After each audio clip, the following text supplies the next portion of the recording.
ఒక మెయిల్ వచ్చింది. చదువుదాం. జీవితంలో ఒక్క అడుగు కూడా ముందుకు పట్టల. అసలు ఏం చేయాలి? ఎలా చేయాలి? ఎలా మొదలుపెట్టాలి? ఇవన్నీ తెలియక స్టిల్ 2 సంవత్సరాల నుంచి ఒకే చోట స్టక్ అయిపోయి ఉన్నాను. ప్లీజ్ బ్రో ఏం చేయాలి? నేనేం సైకియాట్రిస్ట్‌ని కాదు. నేనేమి తోపుని కాదు. కానీ ఇప్పుడు ఏదైతే ప్రాబ్లమ్ చదివామో అది నా లైఫ్‌లో, నీ లైఫ్‌లో, మనందరి లైఫ్‌లో ఉండేది. ఎక్కువ ఆలోచిస్తున్నావు కదా! నీకోసమే. కరెక్ట్‌గా వినగలిగితే నేననుకునేది ఏంటంటే అట్‌లీస్ట్ 0.1% అన్నా ఈ వీడియో నువ్వు ఉండే ఎక్కువ ఆలోచించడం అనే పాయింట్‌లో నుంచి మొదలుపెట్టడం, స్టార్ట్ చేసేయడం అనే పాయింట్‌కి ఖచ్చితంగా తీసుకొస్తది. మనం బాగుపడకపోవడానికి అలా కాకుండా అసలు ఏం చేయాలి? ఏం చేయాలి? అని కన్‌ఫ్యూజన్‌లో ఉండిపోవడానికి ఏదో ఒకటి చేసి గొప్పోడిని అయిపోవాలని అదే భ్రమలో ఉండిపోవడానికి రీజన్ ఏంటంటే ఎక్కువగా ఆలోచించడం. మన ఇంట్లో ఉండేవాళ్ళు, పెద్దోళ్ళు కొంతమంది ఏమంటారంటే, "రేయ్! ఒకటికి 100 సార్లు ఆలోచించుకోవాలిరా ఏ పనన్నా చేసే ముందు. ఆలోచించకుండా చేసావనుకో నువ్వు దేంట్లోనో ఇరుక్కున్నావనుకో ఇబ్బంది అయిపోద్ది జీవితంలో. నువ్వు మొత్తం వెనకబడిపోతావు జీవితంలో" అంటారు. నా దృష్టిలో అయన్నీ కూడా కేవలం వినాల్సినవి మాత్రమే. ఎందుకంటే మన మీద ఉండే ఇష్టంతో, లేదంటే మనం అంటే ఉండే ప్రేమతో ఇంకోటో సవాలక్ష చెప్తారు. ఆలోచించుకునే చెయ్యాలి, ఆలోచించుకోవాలి, చాలామంది సలహాలు తీసుకోవాలి ఇవన్నీ చెప్తూ ఉంటారు. కానీ ఈ రోజుల్లో ఆవేశం లేనిదే ఎవడో సక్సెస్ అవ్వడు. ఆ ఆవేశం ఎలాంటిదై ఉండాలంటే నువ్వెప్పుడూ కూర్చొని ఆలోచిస్తున్నావు, ఒక్కడుగు కూడా ముందుకు పట్ల. అలా చేసేయాలి, ఇలా చేసేయాలి, ఎలా చేస్తే ఏమవుతది? ఇలా చేస్తే ప్లస్ అవుతదా? మైనస్ అవుతదా? ఒకవేళ ఇలా జరగకపోతే ఏమవుతది? ప్లాన్ బి ఏంటి? ప్లాన్ సి ఏంటి? ప్లాన్ జెడ్ ఏంటి? ఇయన్నీ ఆలోచించుకుంటూ ఉండిపోతున్నావు కదా! ఇది ఈ లెఫ్ట్ పోర్షన్. ఇప్పుడు రైట్ పోర్షన్‌కొద్దాం. మనకి చాలా ఆవేశం ఉండాలి. ఎలా అంటే ఒక పని చెయ్యాలి అనుకున్నప్పుడు దాని గురించి సఫిషియెంట్ నాలెడ్జ్ కొంత అవగాహన ఉన్న వెంటనే దాంట్లోకి దూకి పడదొబ్బాలి. వన్స్ నువ్వు దూకేసిన తర్వాత ఆ పని మొదలుపెట్టిన తర్వాత నీకు ఫస్ట్ ఎదురయ్యేది ఏంటో తెలుసా? Huddle, negative. అంటే ఆ పని నీకు తెలీదు. నీకిష్టం కానీ నువ్వు ఊహించుకున్నప్పుడు ఒకలా ఉంటది. ఆలోచించుకున్నప్పుడు చాలా కలర్‌ఫుల్‌గా ఉంటది. ఎలా చెయ్యాలి అనేది నీకు తెలిసినట్టే అనిపిస్తది గానీ, ఒకసారి గ్రౌండ్‌లో దిగిన తర్వాత 2 వరస్ట్ ఎక్స్‌పీరియన్స్‌లన్నీ ఫస్టే ఎదురవుతాయి. ఎందుకంటే నీకది కొత్త.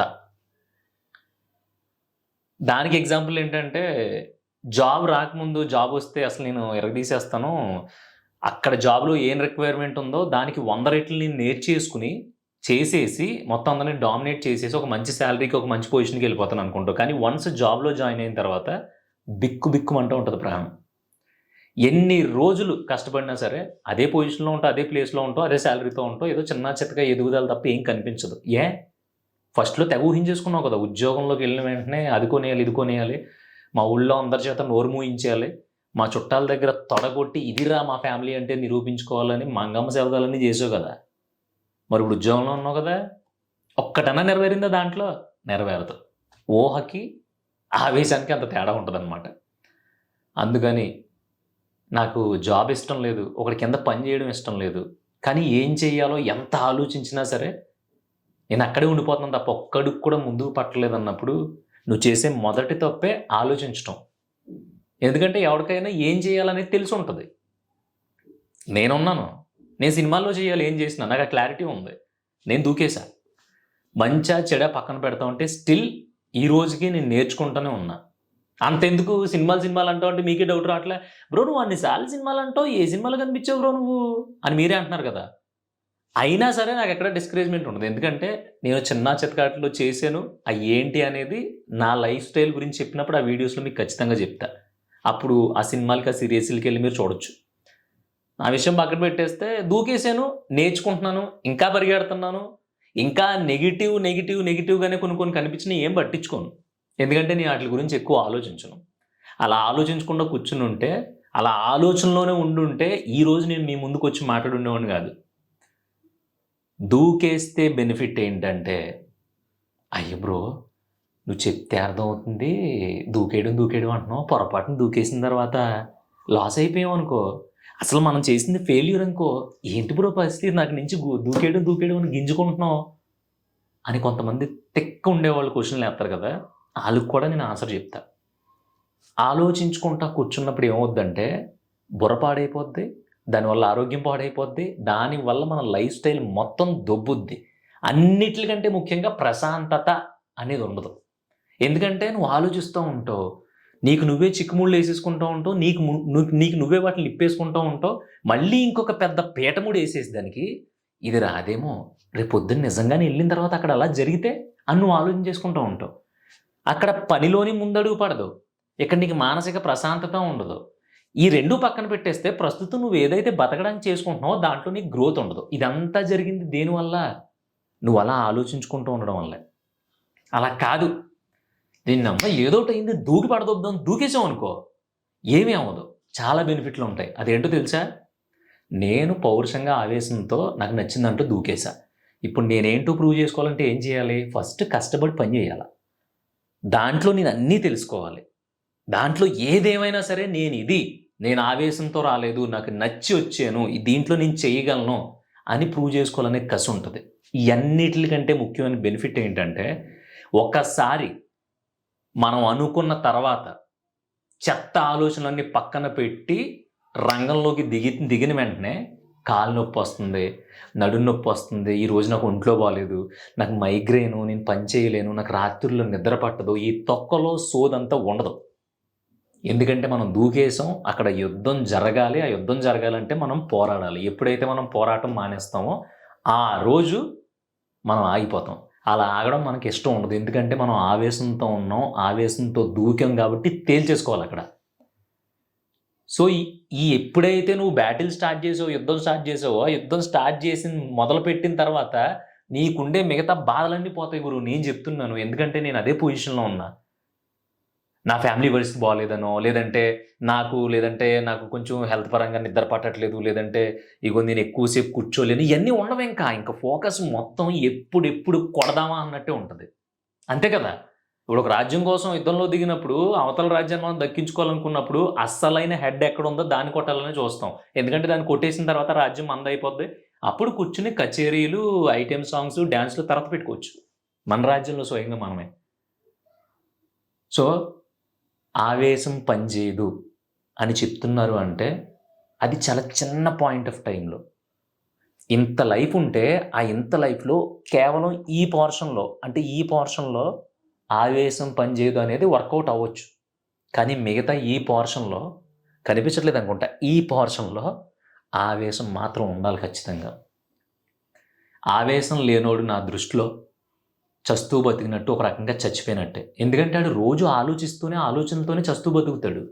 అదే ఆవేశం ఉండడంకో ఒక్కసారే పోతాడు, ఎందుకంటే దూకుతాడు, చేస్తాడు, ఇంకా విపరీతంగా రక్తం పెట్టేస్తాడు దాంట్లో. అది అవ్వట్లేదు అనుకో, ఓడిపోయిన ఒప్పుకొని చేతులు ఎత్తేస్తాడు. ఆడికి ఒక ఎక్స్పీరియన్స్ వస్తుంది, ఆడికి ఒక రన్వే ఉంటుంది. నేను ఇలా వచ్చాను, నేను ఇంతవరకు ఫైట్ చేశాను, మా ఊళ్ళో ఎవడం అలా చేయలేదు, నేను ఓడిపోయినా సరే నాకు ఈ బ్యాక్గ్రౌండ్ ఉందని చెప్పుకోగలుగుతాడు వాడు. ఆ పని చేసుకున్న రోజులు హెల్దీగా ఉంటాడు, మిగతా బాధలు గుర్తురావు. నేను లవ్ ఫెయిల్యూర్ అని, నాకు ర్యాంక్ రాలేదని, లేదంటే నేను ఎగ్జామ్లో పాస్ అవ్వలేదు, లేదంటే నన్ను ఎవడో పట్టించుకోవట్లేదు, ఐఎమ్ ఎలోన్, నేను ఒంటరిని, అసలు నన్ను ఎవడో దగ్గర చేరినవాడు, ఏం ఉండవు. ఎందుకంటే నువ్వు ఒక పనిలోకి ఆవేశంగా దూకేసినప్పుడు ఆ పనే నీకు ఏదైనా సరే, గర్ల్ ఫ్రెండ్ అయినా, ఫ్రెండ్ అయినా, బంధువు అయినా, అమ్మ బాబు ఏదైనా సరే నీకు అదే కనిపిస్తుంది. దాంట్లో నువ్వు ఏదో చేసేయాలి, అంత ఫోర్స్గా దిగిపోయావు దాంట్లోకి. అలా కాకుండా అక్కడి వరకు ఫాస్ట్గా వెళ్ళి అక్కడ కూర్చుని ఆలోచించాం, అప్పుడు దూకితే పరిస్థితి ఏంటి? అసలు మనల్ని ఎవరన్నా కాపాడతాడా? రేపు పొద్దున్న మనకి ఎవరన్నా అవసరం వస్తే ఎవరైనా హెల్ప్ చేస్తాడా? ఈ తొక్కలో ఆలోచనలన్నీ క్రియేట్ అక్కడే దిగి పడదొబ్బాం అనుకో, ఎవడు వస్తాడో ఎవడు రాడు అనేది అక్కడ తేలిపోద్ది. అక్కడ మనకి ఒక జెన్యూన్ సర్కిల్ కూడా క్రియేట్ అవుద్ది. ఎందుకంటే మనం చేసే ఫైట్ చూసి రేడు బాగా చేస్తున్నాడు, కొంచెం ఇది చేద్దాం అనేవాడు వచ్చినోడు వస్తాడు. అది చేసేది చిన్న సాయం అయినా సరే ఆ లైఫ్ లాంగ్ మనకు ఒక ఫ్రెండ్లా మనతో ట్రావెల్ అవుతాడు. సో ఈ ఆవేశం అనే కాన్సెప్ట్ వల్ల నాకు తెలిసి చాలా బెనిఫిట్స్ ఉన్నాయి. అదే పెద్దల దగ్గర కూర్చున్నాక బొక్కలు ఇడి సోది అంతనే చెప్తాడు, ఆడిదేం పోయింది, కూర్చొని మాట్లాడమంటే నేను చెప్తాను అని ఎవరైనా అనేవాళ్ళు ఉంటే వాళ్ళు నాకు కామెంట్ చేయండి, నేను చదువుతా. నేను కూర్చొని చెప్పట్లా, స్టిల్ ఇప్పుడు నేను దూకాను, ఇప్పుడు నేను పోరాడుతున్నాను, ఇప్పుడు నేను బాగున్నాను. ఎందుకంటే నా పని, నా సంపాదన నాకు నచ్చిన వైపే వెళ్ళడం, ఇవే తెలుసు నాకు. ఇంకేం తెలీదు. బాబోయ్! ఇలా అయిపోద్దేమో, అలా అయిపోద్దేమో, అలా అయితే పరిస్థితి ఏంటి ఏమీ తెలీదు. ఇలా ఆలోచించకుండా ఒకే చోట కూర్చొని ఆలోచిస్తూ, ఆలోచిస్తూ, ఆలోచిస్తూ తలపోట్లు తెచ్చేసుకొని, నా బతుకేంట్రా భగవంతుడా అని చెప్పి అదే లూప్‌లో, అదే ఆలోచనలో ఒక చక్రంలా తిరగడం ఇష్టమా నీకు? అలా కాదు. నేనిలా చెయ్యాలనుకుంటున్నాను. నేను దిగిపోతున్నాను బ్రో అని దిగిపోయి, ఫెయిల్యూరా, లాసా, నష్టపోయావా పక్కన పెడితే హ్యాపీగా దాంట్లోనే గడపడం బావుంటది. నువ్వే ఆలోచించుకో. ఇప్పుడు ఒక పెట్టుబడి పెట్టి ఇది చేస్తాను, దీంట్లో నేను సక్సెస్ అవుతాను అనుకున్నప్పుడు, నీకంత దమ్ము, ధైర్యం ఉన్నప్పుడు, నువ్వు చేయాల్సిన పనేంటంటే, నువ్వు ఇప్పుడున్నది ఉద్యోగంలో అయినా, ఆ ఉద్యోగం చేయడం నీకు నచ్చకపోయినా ఒక టైమ్ పీరియడ్ పెట్టుకో. 2 సంవత్సరాలా, 3 సంవత్సరాలా, 4 సంవత్సరాలా, 5 సంవత్సరాలా? చాలు 5 సంవత్సరాల వరకు. ఈ 5 సంవత్సరాల్లో లేదంటే ఈ 2 సంవత్సరాల్లో నేను నా జాబ్ ద్వారా నేను ఎవరి దగ్గరో పని చేయడం ద్వారా సంపాదించుకున్న ప్రతి రూపాయిని పానీపూరి కూడా తినడానికి వీల్లేదు. ప్రతిదీ జమ చేయాల్సిందే. జమ చేసుకొని ఆ టైంకి అంటే ఇది 2024, 25, 26, 27. 27వ సంవత్సరం ఎంటర్ అయ్యే టైంకి నువ్వెంత డబ్బయితే పోజేస్తావో అంత డబ్బుతో నీకేదైతే ఇష్టం అనుకుంటున్నావో అది స్టార్ట్ చేయాలి అనుకుని పెట్టుకుని నువ్వు కష్టపడగలిగితే, నీ దగ్గర అంత ధైర్యం ఉంటే, నువ్వంత నిఖార్సైన గోల్ ఉన్నోడివైతే ఈ రోజు నుంచే మొదలుపెట్టు. 2 సంవత్సరాలు డబ్బులు సంపాదించుకో. నీ దగ్గరున్న డబ్బుతో నీ జేబులో పెట్టుకొని నువ్వేదైతే చేయాలనుకుంటున్నావో అది మొదలుపెట్టి ఇంట్లో వాళ్ళకి కూడా సమాధానం చెప్పాల్సిన అవసరం లేదు. అలా కాకుండా నేను అప్పుడే 4, 5 సంవత్సరాల నుంచి జాబ్ చేస్తున్నాను. కానీ నాకు జాబ్ అంటే ఇంట్రెస్ట్ లేదు. ఎవడి దగ్గరో మనం చాకరీ చేయడం ఏంటి గురూ? అని చెప్పి ఈ మెట్టేదాంతాలు ఎదవ సోది చెప్పి వాట్సాప్ స్టేటస్‌లు పెట్టుకొని, నువ్వు సడెన్‌గా ఉద్యోగాలు మానేసి, లేదంటే చేస్తున్న పని మానేసి, నీకు అదర్ సోర్సెస్ ఏం లేకుండా ఇంట్లో నుంచి ఒక 2,00,000 తీసుకొని, ఫ్రెండ్ దగ్గర ఓ 2,00,000 తీసుకొని, బంధువుల దగ్గర ఓ 1,00,000 తీసుకొని, పెద్ద తోపులాగా నువ్వు ఒక కారు తీసుకొని, బిజినెస్ అంటూ బయలుదేరి, వ్యవసాయం అంటూ బయలుదేరి, లేదంటే సినిమాలంటూ బయలుదేరి అంటే దొబ్బదు. ఎందుకంటే, అలా అప్పులు తీసుకొని, ఇంట్లో ఇచ్చిన డబ్బులతో నువ్వు జర్నీ స్టార్ట్ చేసి, నీ గోల్ గురించి ఫైట్ చేసావనుకో, నీకు చీమ కుట్టినట్టు కూడా ఉండదు. ఏదైనా పని చేయించాలి, 5,000తో అయిపోద్దని నువ్వేమంటావు, నాకు అర్జెంట్‌గా చేయించి ఒక 1000 ఎక్కువైనా పర్లేదంటావు. ఎందుకంటే నీకు బలుపు. అది నువ్వు సంపాదించలేదు కదా!